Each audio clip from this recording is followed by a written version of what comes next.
Card services click ಮಾಡಬೇಕು. ಇಲ್ಲಿ ಬಂದ್ಬಿಟ್ಟು ರೇಷನ್ ಕಾರ್ಡ್ ಡೌನ್ಲೋಡ್ ಕ್ಲಿಕ್ ಮಾಡಬೇಕು ಬಟನ್.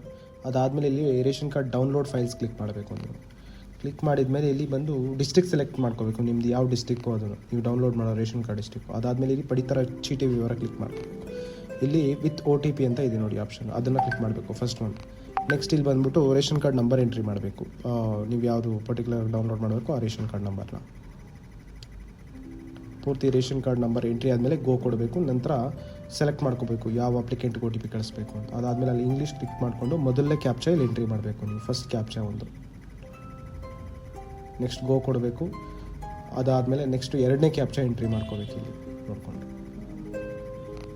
ಸೊ ಅದಾದಮೇಲೆ ಇಲ್ಲಿ ಕೆಳಗಡೆ ಬಂದು ಎಸ್ ಕೊಡಬೇಕು. ನೆಕ್ಸ್ಟ್ OTP ಕ್ಲಿಕ್ ಮಾಡ್ಕೋಬೇಕು.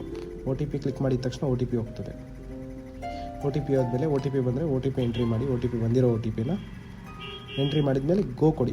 ಗೋ ಕೊಟ್ಟಾದ್ಮೇಲೆ ಈ ಥರ ನಿಮ್ಮ ಡೀಟೇಲ್ಸ್ ಡೌನ್ಲೋಡ್ ಮಾಡೋ ರೇಷನ್ ಕಾರ್ಡ್ ಡೀಟೇಲ್ಸ್ ಬರುತ್ತೆ. ಕೆಳಗಡೆ ಬ್ಲೂ ಕಲರಲ್ಲಿ ಪಡಿತರ ಚೀಟಿ ವಿವರ ಅಂತ ಇರುತ್ತೆ, ಅದನ್ನು ಕ್ಲಿಕ್ ಮಾಡಬೇಕು. ಪಡಿತರ ಚೀಟಿ ವಿವರನ ಅಲ್ಲಿ ಕ್ಲಿಕ್ ಮಾಡಿದ್ಮೇಲೆ ರೇಷನ್ ಕಾರ್ಡ್ ಯಾರ್ದಿತ್ತು ಅವ್ರದ್ದು ಡೀಟೇಲ್ಸ್ ಬರುತ್ತೆ ಇದರಲ್ಲಿ. ಆ ಡೀಟೇಲ್ಸು ಕಂಟ್ರೋಲ್ S ಹೊಡಿಬೇಕು ನೀವು. ಕಂಟ್ರೋಲ್ ಇಟ್ಕೊಂಡು S ಬಟನ್ ಹೊಡೆದ್ರೆ ಅಂದರೆ ಸೇವ್ ಬಟನ್. ಸೊ ಅದನ್ನು ಕಂಟ್ರೋಲ್ S ಹೊಡೆದಾಗ ಸೇವ್ ಆಪ್ಷನ್ ಕೇಳುತ್ತೆ ನಿಮ್ಮನ್ನು. ಸೇವ್ ಆಪ್ಷನ್ ಕೇಳುತ್ತೆ, ಆವಾಗ ಸೇವ್ ಕೊಟ್ಕೋಬೇಕು ನೀವು ನೀಟಾಗಿ. ಸೇವ್ ಕೊಟ್ಕೊಂಡು ನಿಮ್ಗೆ ಯಾವ ಥರ ಬೇಕೋ ಆ ಫೈಲ್ನ ಇದು ಮಾಡಿಕೊಂಡು ಸೇವ್ ಕೊಟ್ಕೋಬೇಕು. ಸೇವ್ ಕೊಟ್ಟು ಆದಮೇಲೆ ನೆಕ್ಸ್ಟ್ ಅದನ್ನು ಕ್ಲೋಸ್ ಮಾಡ್ಕೋಬೇಕು ವೆಬ್ಸೈಟ್. ಅದಾದಮೇಲೆ ನಂತರ ನಮ್ಮ ವೆಬ್ಸೈಟಿಗೆ ಬಂದುಬಿಟ್ಟು ವೆಬ್ಸೈಟಲ್ಲಿ ಇಲ್ಲಿ ಡೌನ್ಲೋಡ್ ಫೈಲ್ಸ್ಗೆ ಇದು ಮೇಲ್ಗಡೆ ರೇಷನ್ ಕಾರ್ಡ್ ನಂಬರ್ ಎಂಟ್ರಿ ಮಾಡಿಬಿಟ್ಟು ನೆಕ್ಸ್ಟ್ ಡೌನ್ಲೋಡ್ ಫೈಲ್ಸ್ ಕ್ಲಿಕ್ ಮಾಡಿಬಿಟ್ಟು ಫಸ್ಟ್ HTML ನೀವು ಫೋಲ್ಡರ್ ಕ್ರಿಯೇಟ್ ಮಾಡಿರ್ತಾರಲ್ಲ ಆ ಫೋಲ್ಡರ್ ಓಪನ್ ಮಾಡಿಬಿಟ್ಟು ಕೆಳಗಡೆ ಈ HTML ಫೈಲ್ ಸಿಂಬಲ್ ಥರ ಇರುತ್ತೆ, ಅದನ್ನು ಕ್ಲಿಕ್ ಮಾಡ್ಕೋಬೇಕು. ಇಲ್ಲಿ 360 HTML ಅಪ್ಲೋಡ್ ಮಾಡಬೇಕು. ಅಪ್ಲೋಡ್ ಮಾಡಿ ಅದನ್ನು ನೆಕ್ಸ್ಟ್ ಕೆಳಗಡೆ ಡೌನ್ಲೋಡ್ ಫೈಲ್ಸ್. ಅದಾದಮೇಲೆ ಇಲ್ಲಿ ಬಂದು ಎಲ್ಲರ ಫೋಟೋಸು ಸೆಲೆಕ್ಟ್ ಮಾಡ್ಕೋಬೇಕು.